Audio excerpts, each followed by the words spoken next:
welcome to Talkin Tigers. I'm Rachel Whittaker. Well, yes, game week has begun, and we've got Wisconsin on the brain.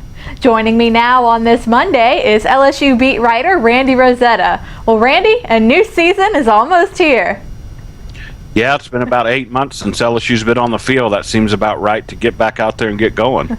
Right, definitely fans and the team excited for that matter. And against Wisconsin, one of LSU's biggest challenges is going to be to contain their 1-2 punch at running back with Melvin Gordon and Corey Clement. So how well do you see LSU being able to do that?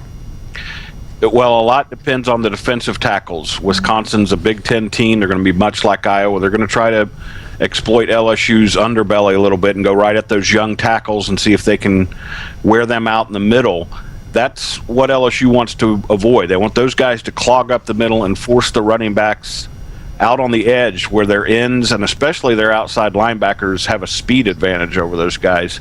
So it's going to be an interesting chess match to see is the defensive tackles who kind of give or the Wisconsin offensive line that wins that battle, because speed-wise LSU has a huge advantage against Wisconsin, just like they did Iowa or most Big Ten teams. It's a matter of forcing the running backs to get to that speed.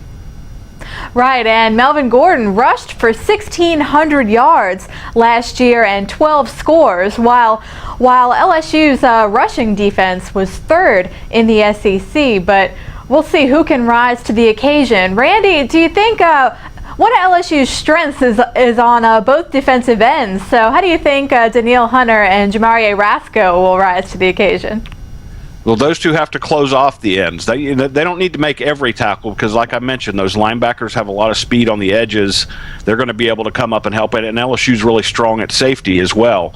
So they're going to get great run support. What those ends can't do is be drawn inside and let those running backs get wide to where they can get out in open space. And as good as LSU's linebackers and safeties are, running backs should be able to avoid one tackle or make a move and get by one. So if the ends can kind of hold their ground or set the edge, is the kind of the football vernacular for it, I think that LSU's defense will be okay, because Lamar Lewis, Quan Alexander, Debo Jones, Duke Riley, the safeties, those guys are all too fast, too athletic to let Wisconsin run the ball well outside if they get the chance.